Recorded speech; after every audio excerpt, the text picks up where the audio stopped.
Number 3, every word of the Bible will come to pass.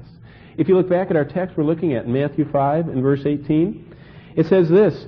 It says, "For surely I say unto you, heaven and earth will pass away, but one jot or one little tittle will not pass away till it's all fulfilled." Did you know that God is going to accomplish every single thing He said in this book? He staked His name on it, His eternal character, His eternal power.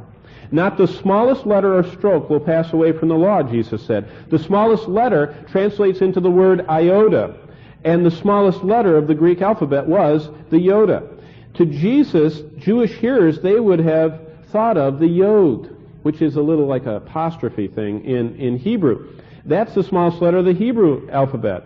A stroke, where he says not the smallest letter, which is either a yoda or a yod, or a stroke, Jesus says. That's the word karai. And you know what that was? That was just on their Hebrew letters. A lot of them look like a little box, a tent actually, just a little like that. And to tell the difference between one tent and another, they put a little dot on the corner, the upper right corner. Or between a sin and a shin, the thing that looks like a W to them, a three-prong deal, if they put a little dot over the right, it was a shin, and if they didn't, it was a sin. That's the way they said the word in Hebrew, or the letter of the alphabet. And so what he's saying is, the Bible, right down to the smallest letters and the strokes, is never going to pass away. Even the letters, not just the words are inspired. The letters that make up the words are inspired. That's really interesting to think about. You know what it says in Jeremiah 1:12? "Then the Lord said to me, you have seen well, for I am ready to perform my word." God says every word of this book is going to come to pass. Jesus said that the Word of God is absolute, every word of it. And He said every word He spoke was equally authoritative. And thirdly, He said every word is going to come to pass. Fourthly, He said every word of God will be preserved. You notice that's what He says.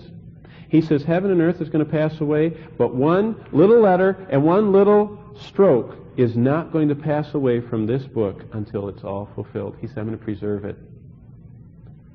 I'm going to preserve this book. Well, when they found the Dead Sea Scrolls, we found out that all of our Old Testament was preserved.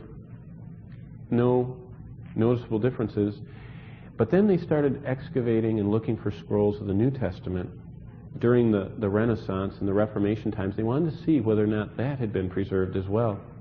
And altogether, there are over 10,000 different forms of manuscripts, about 5,000 Greek manuscripts, about 5,000 other Latin and early fathers and everything else. And they took all those things and boiled them down and put them together in about 1880. And they put them all in one place and copied them all together and then compared everything. And they found out that the entire difference between all 5,000 Greek manuscripts and all 5,000 other manuscripts that quote the Greek manuscripts is 1/2 of one page of text of a 500-page book. So take a 500-page book someday and take one page out and tear it in half. That amount is how much difference there is between all the manuscripts of the Bible. Between your New King James, your Old King James, your NIV, your New American. That's all the difference there is between them. And you know what? Not one single doctrine is affected in any of the changes. Yes, it might be, and there are 7 laws of textual criticism, and one of them is ditasis, and the other is homeoteleuthan, and there's lots of big words. And you know what they mean? It means the scribes were all sitting there in rooms with these big tables in front of them with their quills and ink pens, and they were paid pittances to copy, and they'd be sitting there, and someone would be up front reading, and they'd go in, all of, this is before Xerox machines, in, the, beginning. He'd write it again. That's called ditasis, where he would write the same thing. And then others would be sitting at the boards looking at one here, and they would be looking over here, and they'd be copying, and all of a sudden, and he'd copy the same line over again. And if you look in textual criticism, all this big hullabaloo between all the different manuscripts comes down to just normal human errors in the transmission and copying. But God said, what I gave originally was inerrant, and maybe you have got some copying mistakes, but after comparing all the manuscripts, the only copying mistakes we could find is a half a page. And did you know what? There's not one single doctrine affected by those mistakes. Most of them are just differences in spelling and variations on word order. And a lot of them have to do with whether Jesus said the same thing in Matthew, Mark, Luke, and John, or if it's just recorded in Matthew and the scribes carried it over and put it into the other Gospels. But we know for sure he said it.